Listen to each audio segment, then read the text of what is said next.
All right, welcome to Strategies with Soul, my friends. My name is Heidi Mitro, and I am so excited about today's episode. I know I say that every episode, but like this one for real, okay? They're all for real. Anyhow, this episode is for you if you have adopted, let's say, a certain athleisure style over the last year for sure, probably 10 years if you're anything like me. But today's guest is going to help us get out of that slump. So welcome to you, the beautiful, the stylish Nicole Otchy. I'm so happy you're here, sweetie. Welcome. Thank you for having me. I'm delighted to be here. I'm so, well, full disclosure, I changed like 3 times before our, Oh, I was like, okay, I have to up my game. Like what I had that total, I'm just like full transparency telling you what happened. But can you introduce who you are, what you do, give the people what they want to know? well, I will just tell you in full transparency. I also had to change 3 times because I'm so pregnant, nothing fits, and it feels like every day I get so pregnant that like I'm out of a size. So you're not alone. Yes. My name is Nicole Otchy. I'm a personal stylist. I work with my clients virtually. I've been a stylist for 12 years, and the lens that I do styling through is to help women be more visible in their life, to show up and use style as a tool for themselves versus using style as something that's dictated to us. So I believe that personal style is very much connected to our instincts and our intuition when it's being done right. Oh, I love that because I mean, within my own business, lead from within is the whole thing. And I think that's why I've been so gravitated to the work that you're doing. Right before we hit record, it was like, your website is so beautiful. It is so it's styled so exquisitely. Tell me, when did style start for you? When did you realize that you had a knack for this? So I think that unlike a lot of people that are in the style and like fashion world, I didn't come at it like I liked it when I was young and my parents really encouraged that. My dad was like really into fashion. Love I that. got it was a big thing with us. Like he would take me school shopping and we would like plan my outfits, and it was a big part of my growing up. But then in my teen years, I had an eating disorder and um, used my clothes to hide. And then I was in academia, and I noticed I thought I was going to be an academic, and I noticed that a lot of women really struggled with what to wear when they were also presenting their ideas. And I did too. I have a master's degree in philosophy and ethics, and I thought I was going to be an academic. Mhm. And I saw myself not being the little girl who liked to get ready and like use clothes because I was afraid that it would like detract from being smart. And then I started to see it in the professional world. And finally, I was like, there has to be a solution to this because I didn't see my male colleagues, either in academia or in finance at that point, like having those inner struggles.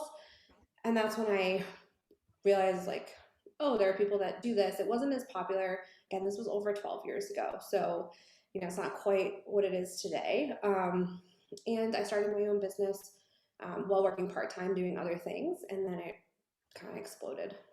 Oh, I love that. And I love knowing that you have a master's degree in philosophy. I've got a bachelor's in philosophy, and I'm always looking for my nerdy girls because Right I was here. the only woman in my program. And it was, well, let's just be total transparent. What was it like for you to be beautiful in academia? Like that's a real thing. Can you speak to that? I don't think I really felt very beautiful then. So I don't think it occurred to me. I was really struggling with body image and really trying to be as small and unseen as possible while also be smart and undetected.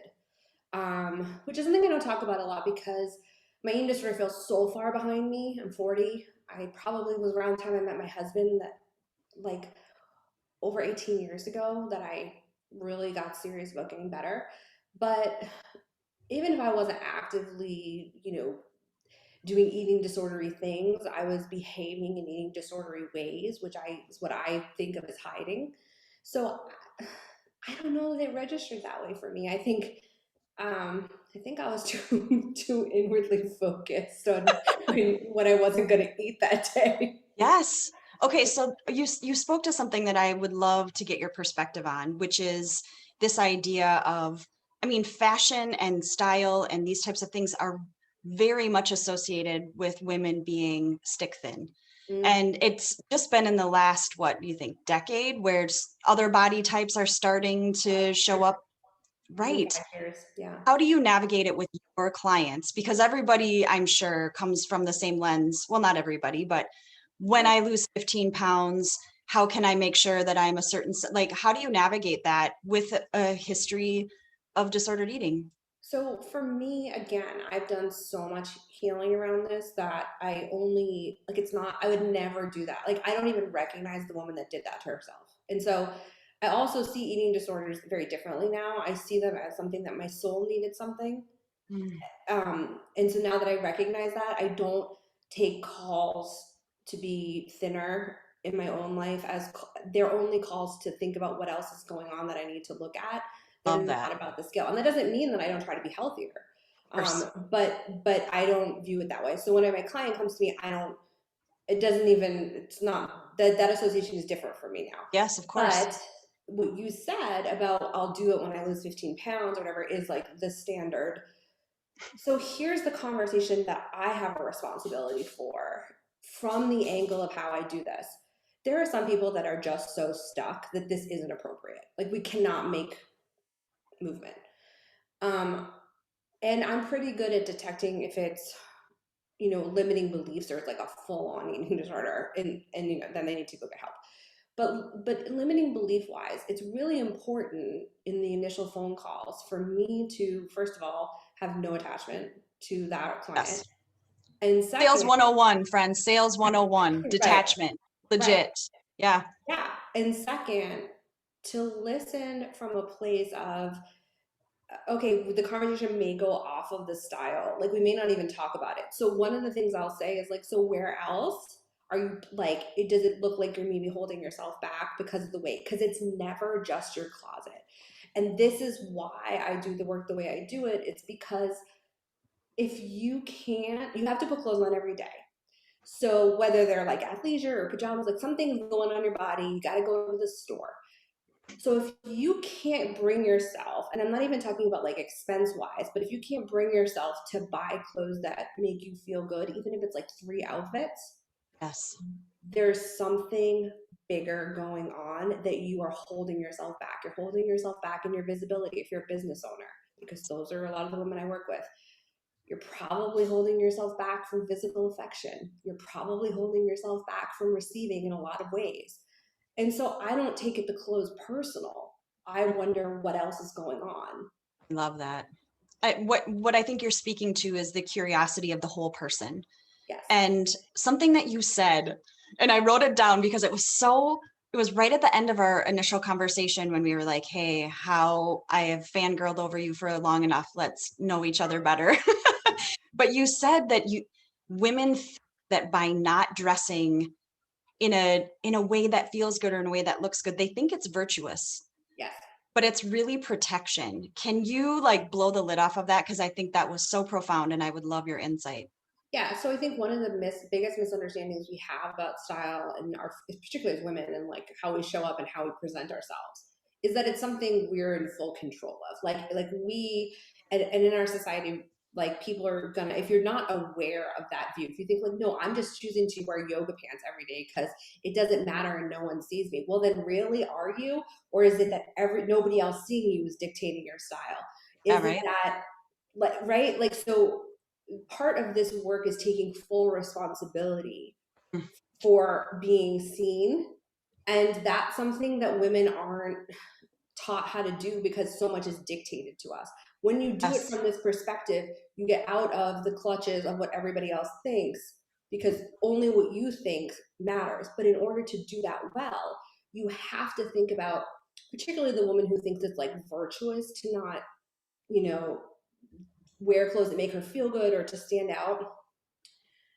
Who did you get that from? right, Because you likely didn't come out of the womb with that view. You likely heard it somewhere. And so is that a belief you want to keep holding? right. And is it serving you? And here's the question I often ask. Would you not decorate your living room because it's like too showy or like it's virtuous? Is there other areas in your life that everything is the bare minimum? Right. Because if you have such a loaded view of feeling good about yourself, and I want to say, it's not everybody has to love like style and fashion. And this, you don't have to, but if you can't engage with a tool, which is your clothes, to feel good about yourself, what else is going on? Because it's neutral. Ooh, I got goosebumps on that. And I love what you said. You said part of this work is taking responsibility to be seen. Yeah. I love this idea because when you're taking responsibility to be seen, and you and I think, share this, the first person that sees you is you. Right. Yeah. Hmm.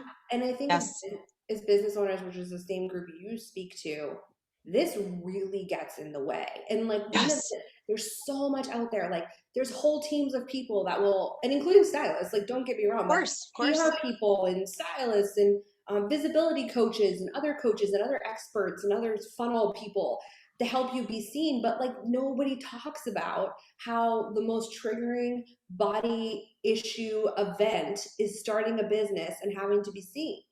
And nobody Yes, talks about that. I I wholeheartedly.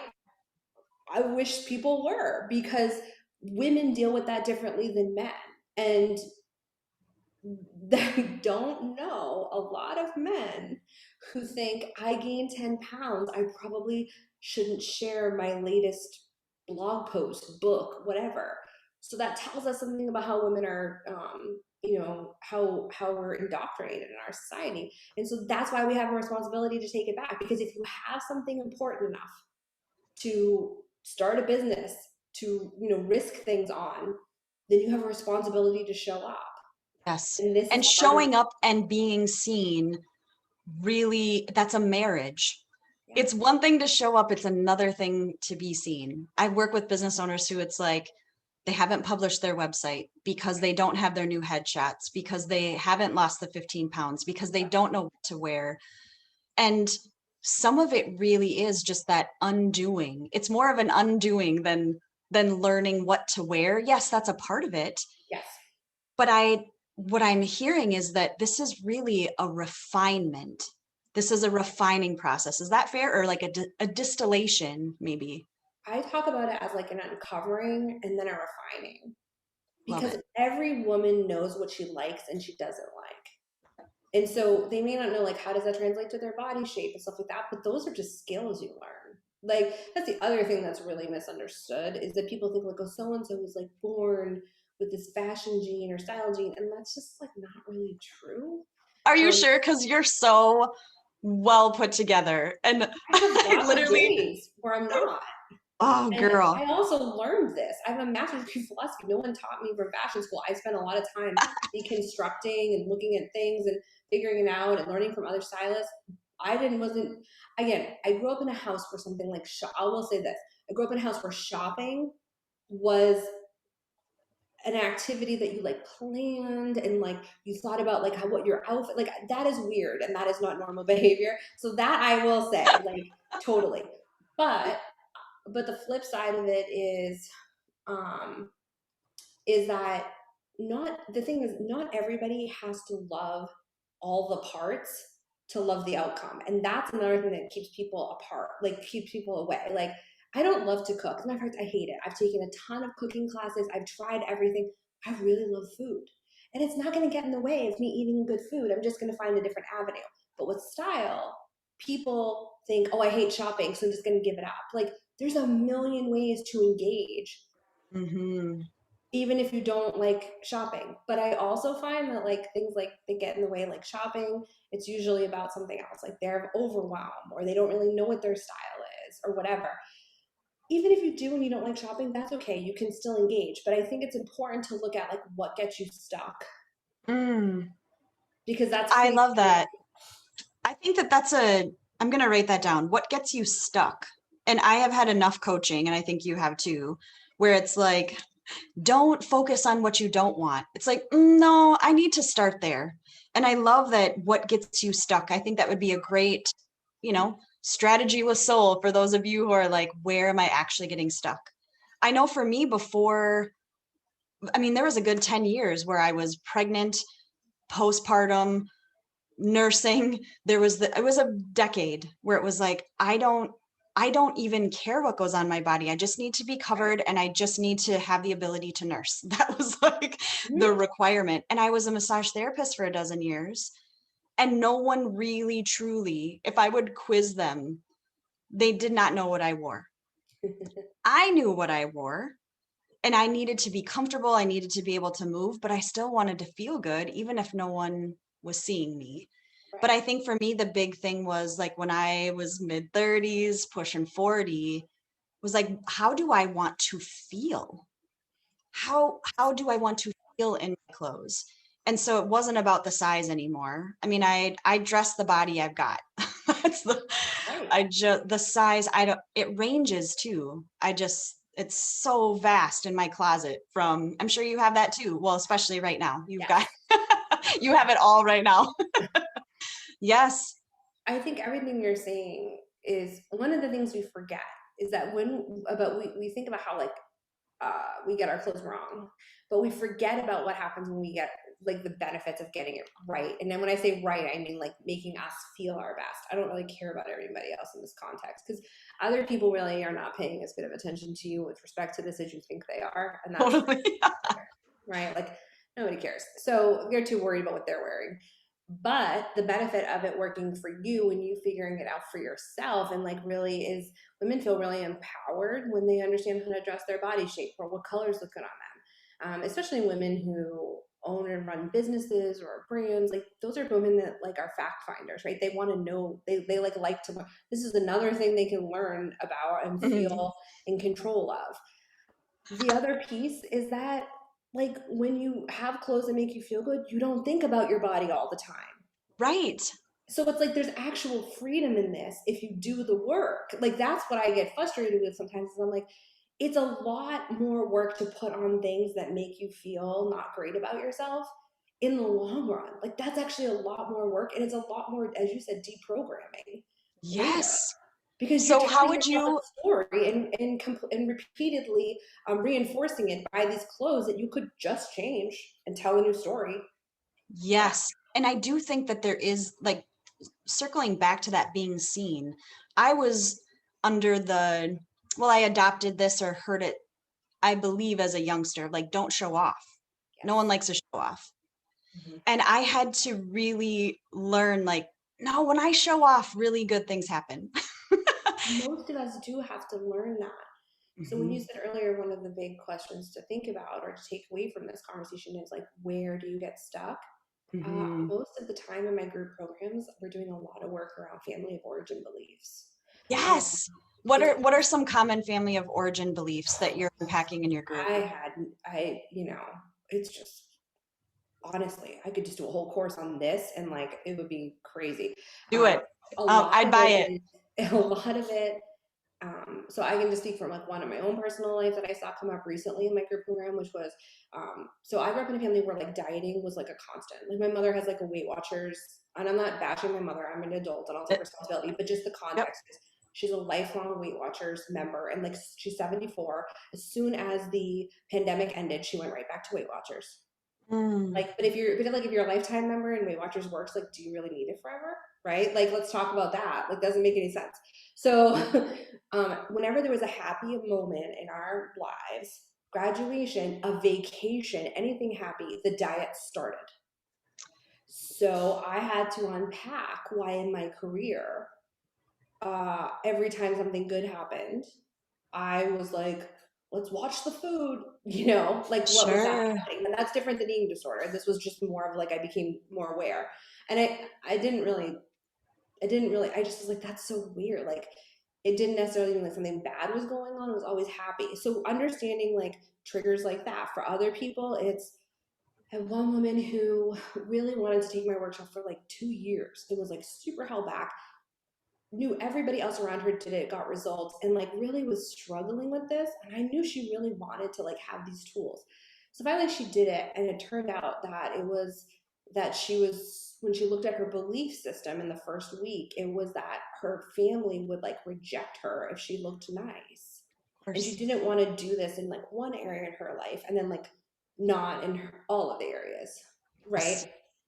So that unleashed other people in the group being like, yes, like my dad always talks about how my shoulders are so wide, and like I don't even want to try because I'm afraid, just all kinds of things. My mother never liked to buy herself things.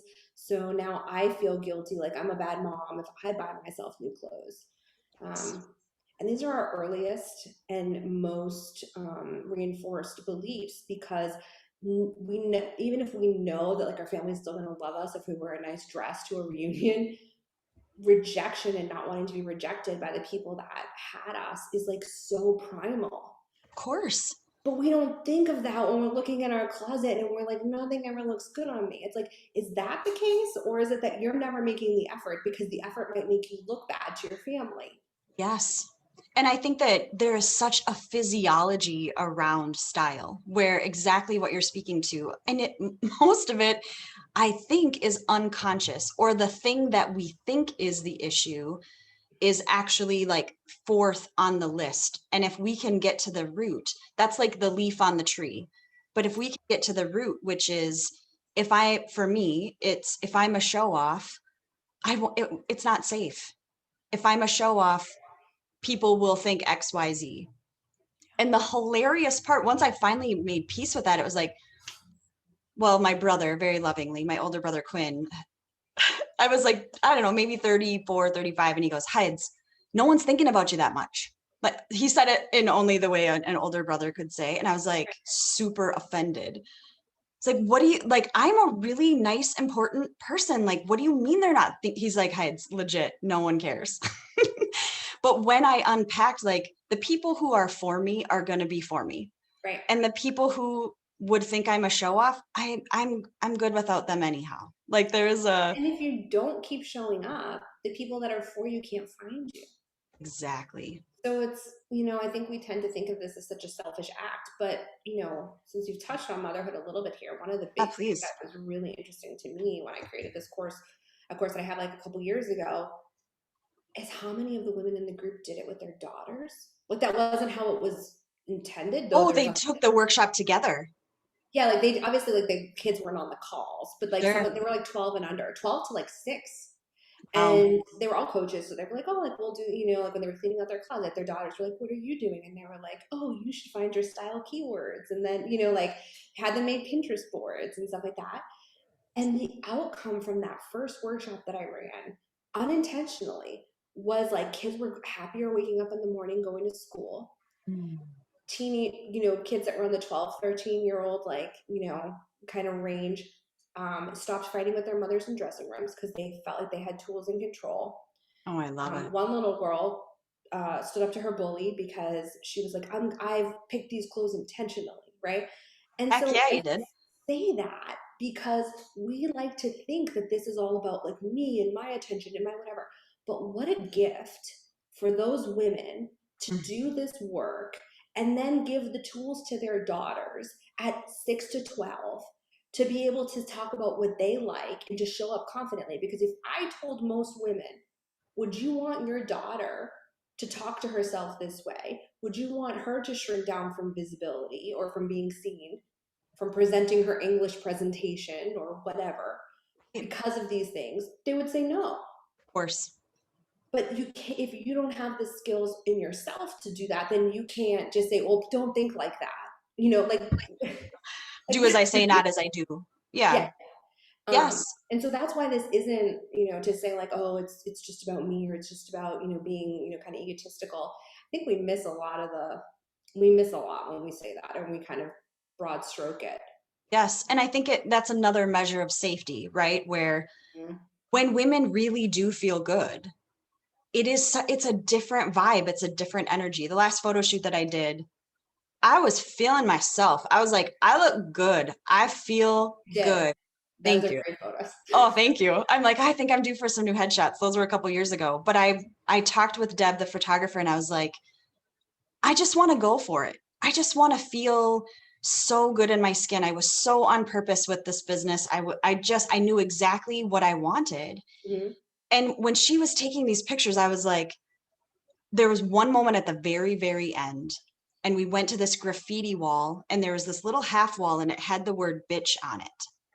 And I was like, I felt a little deflated after that. So I was like, we did this 2-hour shoot. I was feeling so awesome. And then I saw that word and I was like, what if people, because everyone in the world is going to see my pictures, right? What if people think that I think I'm full of myself and they call me a bitch? And it was a very fleeting moment. And I was like, Deb, come over here. And I had these leopard kicks on, these leopard heels. And I stood one heel on either side of that word. And I was like, take the picture of my leopard heels totally straddling this word because I need to know that I conquered this feeling of what will people think. And I substitute it with what will I think and how will I feel? And the women that get it are going to get it. And it was such an empowering thing to feel that good and have the trigger hit and go, nope, we're taking a picture with it. That's how you know you're a true coach. You can turn that around. And, right. And on the spot, right? Yeah. The other thing to remember is the people that are judging you for being too much are always the people worried about that for themselves. And so I've been doing this work for so long now that, it's often on like a discovery call with a new client that they'll be like, well, I don't want my sister, oh, my mom, it's like some committee in people's head. And then Yes. and when I look at that and I question them more, either that woman really does not care. Like either like your sister just is too busy like chasing after her 3 kids and like trying to get her, raw size right. She does not have time.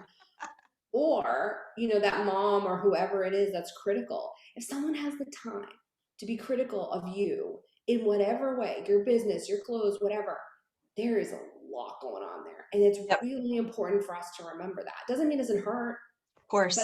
but it's important for us to remember like that's not, if we asked ourselves like how would my best self show up, it probably the answer wouldn't be like kowtowing to Aunt Mary's insecurities, just no one has time for that.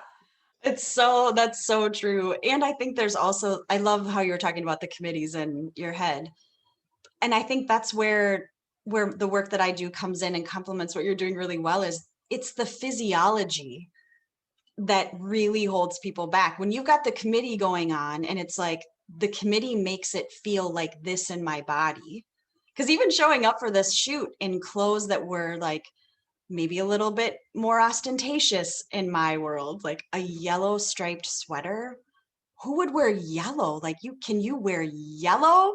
And I had to really get comfortable going, my heart is beating a little fast wearing this. And then it was like an hour in, I'm like, who cares? I look awesome in yellow. But that Like, also is important. Like, thank you for saying that.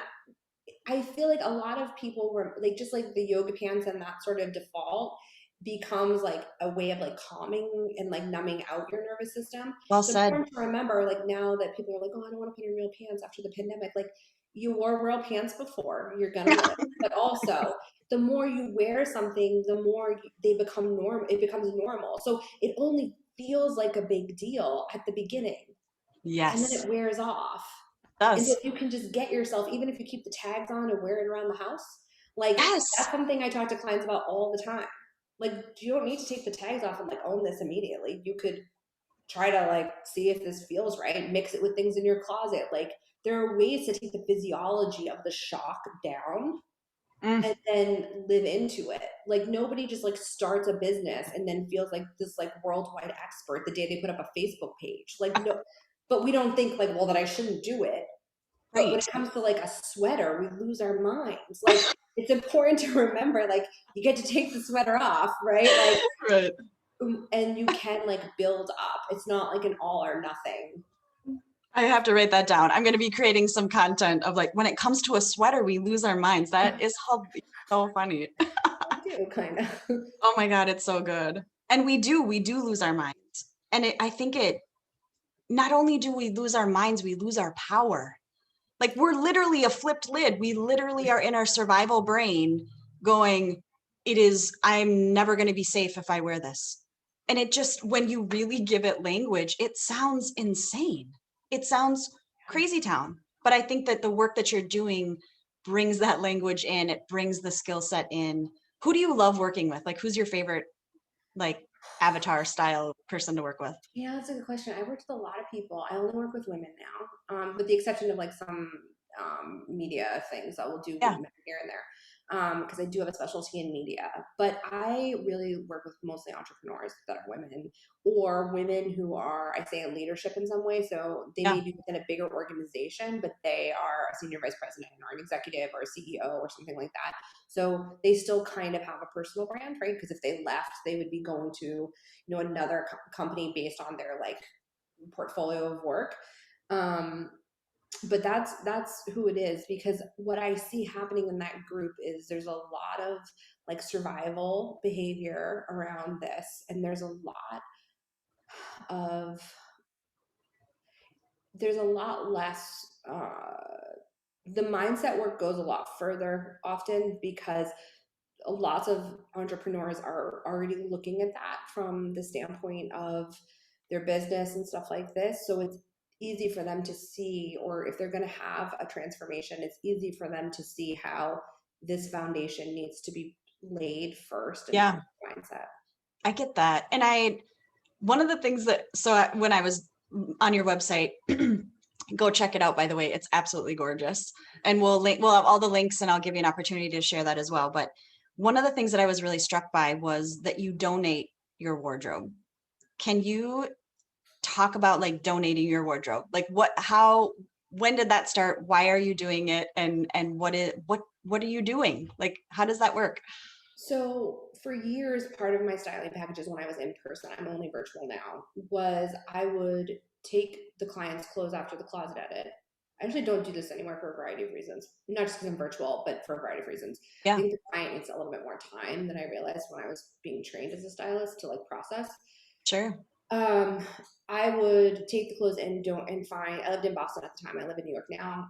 Find like a Dress for Success or a women's shelter or a single mothers organization to give the clothes to after I like vetted them and made sure that they were in good condition.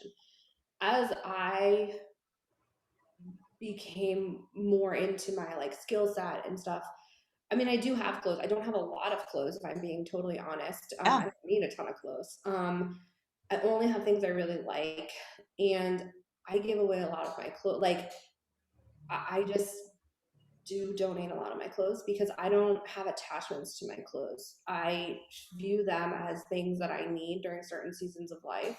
And if I know that they're probably going to go away, then I don't make them mean anything more than they need to. Like, I don't believe my wardrobe should last for, that doesn't mean I have disposable wardrobe, but like your t-shirt should not last you for 10 years. I mean, if they do, that's great. But like that, I'm not the same person. Yes. Like, I would hope I've evolved, especially as an entrepreneur. Like I can't even believe the person I was 12 years ago. Like, I look at my headshots from 12 years ago and it's like, oh, whoa. right? And so like having clothes, same clothes, even if I like them, that's fine. But if they don't resonate, it's just like putting myself in a prison I don't need to be in. Wow. So So like, where yeah. do you shop? How do you shop? Just you as Nicole, not as Yeah. a stylist, but like you as you. Um, well, that's a good question. I have a much edgier style than most of my clients. I I really truly love black, and I did a whole social media post on like how to know if you're hiding or if you're wearing black and you're hiding, or you're wearing black because I have a partner who does color analysis, and I have done my color analysis, and I bought all the clothes with colors, and sometimes I like them, but usually this is how I feel most self-expressed. So I will say, let's see. I like Bloomingdale's in general because they have really good return policy, and I like their brand generally. So their jeans like Paige and jeans like that. Saint and Sophia is a brand I really like. Club Monaco. Um, I kind of am all over the place, and I also feel like I'm in the middle of my own change as I become a mom in 4 weeks. Yes. Um, and Yes. my business has also gone virtually for the first time in, well, the last pandemic cycle kind of really made that the final decision for me. And so that has changed my style a lot too, because I was a lot more dressed up when I was seeing clients in person. Sure, of course. Yeah. So, Do you find that translates into your home as well? Do you change your home seasonally? well, I I've know moved you just moved, so I've been moving a lot. So I moved twice in a year. Um, Yes, when I was in a home for 10 years with my husband, we were, I mean, still have my husband, he's still here, but Yeah, house, right. yeah, I would get He's busy. not gone out of style for you. No, no, he's a constant. I take Yeah, it. yes. But yeah, I do. I think that I think for me, space is really, really important. Right. And especially because I work from home, even when I was seeing clients in person, like most of the work was at home, and then I would go to the client's home. Um, so I think it's really important. It doesn't have to be expensive either, Right. which is why I really like the home piece. I think I probably, it's always easier to style somebody else than it is yourself. To be totally transparent, and Yes. um, so yeah, I think I too I teach what I need to learn. Always. Gosh, don't we though? I mean, that is the thing. Like leading from within was not something that I was like, you know what women need? It I was have like, it down, but all these other women, right? No. for sure. My closet is totally in order when it comes to lead from within. No, of course not, right? Like you do teach what you most learn to know. But I also think we call it sacred business in my circle. Everything is sacred, right? Like you add the word sacred to things and people will interact with it differently. Mm. And I do think that business does reveal you back to yourself over and over and over Yes. again. And I think our closets do too. When I look, I love my closet right now. It's taken me a long time to say that, where it's like, I really do like every piece in it.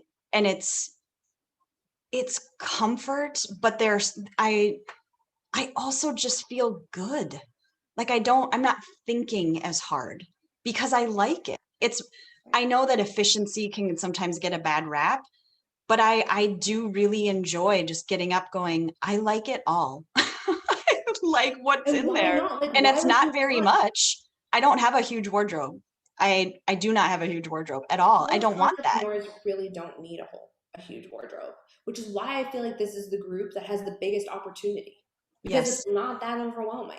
Like, No, it really isn't. You're it right. really isn't, but because, especially if you came from the corporate world, it's a little different because we Yeah, tend when you're to feel changing like outfits every day. Right. that, and also like you're seeing the same people and you really want this like difference, even if you don't have it because you haven't achieved it, you want this like difference in who you are at work and who you are at home. But most entrepreneurs really don't need that, and like at most they need a few, if they're like in the speaking circuit, and a lot of the more visible people that I work with, yes, they need some things there, but like four things, like not that many. And I think And that's rotate it through. right. And so for an entrepreneur, it's usually more, this is a lot. Not only do I think that this has like the most opportunity to have an ROI and like how you show up in your whole life, but Yes. it's not, you don't need as much. And so it's not that overwhelming. And I think that's something that we forget. What I think happens is when you're an entrepreneur, you no longer have the boundaries and the expectations of a workplace or a boss or like a corporate culture to dictate your style to you. And so we feel like, oh my gosh, it's so overwhelming. I'm just going to wear yoga pants. But really, what's happening is that we didn't actually have our style before. We just had our rules that we followed. I love that. I love that you said that so beautifully. It's not that we even knew what the style was, No, but we had something dictated to us that we could respond to. right? And that is the definition of outer leadership. The outer world is leading you versus leading from within going, I'm going to wear this because I like it. And yes, boundaries are helpful. But it's still you give the structure for people to do the self analysis. You give them, I love structure. I love boundaries. I think boundaries give us so much freedom. Yes, And what I'm hearing you say is that this is something that can be learned. This is a skill absolutely. that can be simplified to really calm that overwhelm. And also the phrase that you used when we were chatting before was like to become fully expressed. Yes. As we're kind of winding up, I feel like I could talk to you for 18 hours. Can Same. you, I know, right? I really love you. It's so fun. Can you share what your definition of fully expressed is, either for you or just a general definition or both? Yeah, I mean, I think it wouldn't be like authentic for me to have it for like differently. I mean, my clients are Yes, welcome I to get it. come to it however they feel, but I think um, for me, I know that I'm fully self-expressed when I'm showing up. And if somebody, I think it's easier to sort of like almost create it as like a circumstance. Like there's nothing anyone else is going to say about me at this point that I'm gonna like they may be inaccurate, I might not view it right, but that's gonna like make me question how I'm showing up and say like my business or like with this thing that is my calling, which is help women, not to help women get dressed, but to help women show up more fully. This is one of the ways I do that. You do that in a different way, right? Lots of ways to go about this. And so I think that when women are self-expressed and fully there, then showing up is natural. Like I wasn't Yes. nervous to show up today. I was so excited to talk with you about You- this, right? I mean, I did kind of wish I didn't have to change 7 times to get here, but I'll blame my baby for that. But you know what I'm saying? Like, that is how you know. Like, there's no hesitation. Yes, And there's a difference in the essence of how you show up, right? Or if you were to say to me, Heidi, I think you should do this, you and I are going to come at that from a totally different, like I'll receive what you're saying from a place of you care about me. Versus if you were sending me some, trolley Instagram message of like, you should lose 15 pounds or whatever, I'd be like, I'm good, man. Like it matters when you are fully self-expressed, other people's opinions of you. It doesn't mean it doesn't matter. It's just not priority. right, it is not impacting how you're showing up. And so, or if it is, it's like something you think about and you like metabolize it and then you choose to keep it or not. It's not, Yes. it's not the dictating force in how you're showing up. So that's really how I think about it. And I think with clothes, there's, the two levels of this, right? There's the like what you're actually wearing, Yep. but also like what belief system you're operating from in the background. Yes. And so, And you cannot, ooh, I'm gonna flub this, but I'm gonna get to my point out externally processing. You cannot put on the clothes and change the mindset in a way that is like you have to start mindset, right? Or do you start with clothes? That was messy. yeah, so it's a little bit of both. But what I Yeah. see a lot of people wanting to do, which is why I have a workshop and not a course, is that you have to engage with the clothes. There's something called embodied cognition, which has been studied at length, which is actually one of the things that I learned about that led me here. And it is that it is true, like people have this idea of like look good, feel good. And that's kind of true, except that the thing that's missing is you can't feel good, like truly have real confidence if the pieces you put on your body haven't already been associated with something that you think of as confidence. So I can't just be like, here's a sleek black dress and give it to every woman and think that she's going to feel confident, even if it fits her body perfectly. If that's not what she views as confident or empowered, or maybe it's a red dress for that, then it doesn't matter. The meaning has to be associated with the clothes for the confidence to be there. And you can't know that unless you engage with clothes. So, what you were saying was a great point. Yes, it's both, but they have to happen together. Yes. And that again comes back to physiology. And for me, it doesn't matter if it's beautiful if it doesn't feel good. It doesn't Mhm. matter if it looks good if I am thinking about it. If it's taking up too much mental space, I don't want to wear it. It's Yeah, not most worth it people to me. actually know right away. Most women, Yes. here's some things I think that women worry about that's not happening. Most women are not wearing colors that don't look good on them. There's Hmm, not, most women actually know. They may not know the full palette of the colors, sure. but they usually have a sense because it's the thing they buy and they never leave the house in because they kind of have that sense. Like, Yeah. there's a reason.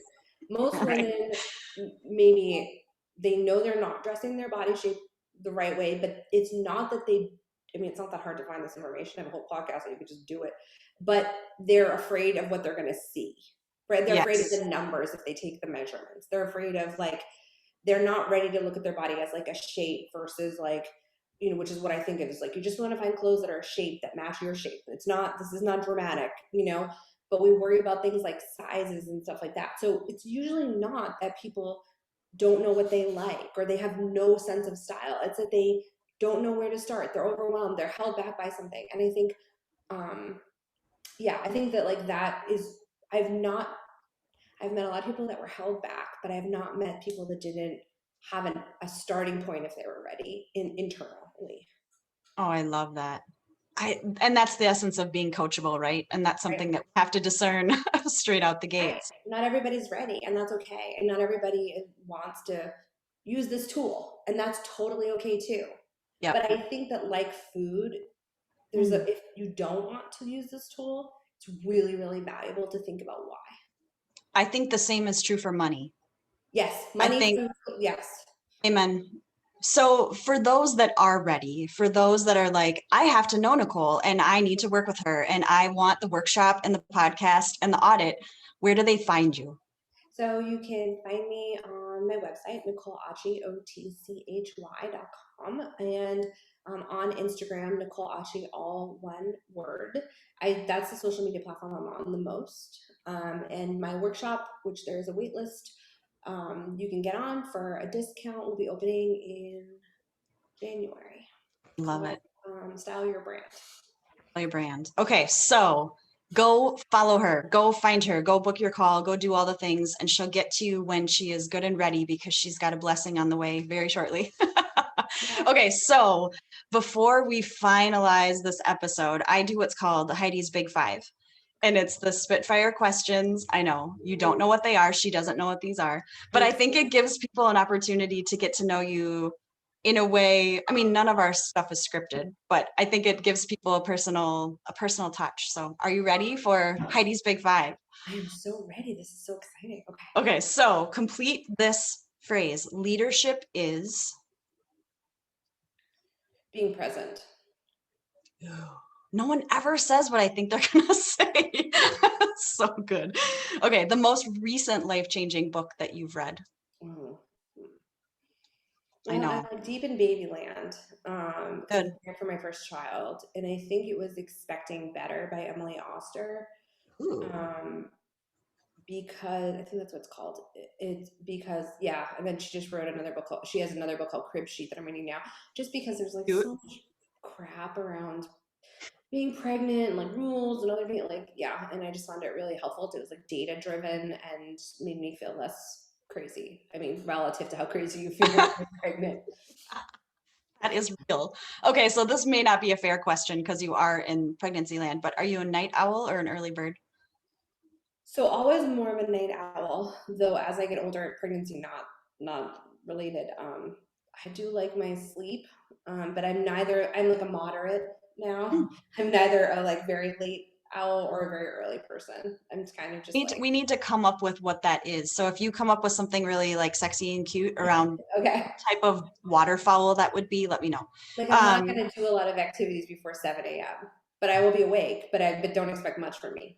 Just had this conversation with someone yesterday. They're like, well, what if we met early? I'm like, we don't talk until 9. Right. Like Exactly. I'll listen to what you have to say, but no coherent thoughts will be put in any logical order till 9. Exactly. So, okay, I know this answer for most people, but I'm curious what people add on to it. So, do you believe in magic? I do. And I notice I believe in it more as I believe in myself more.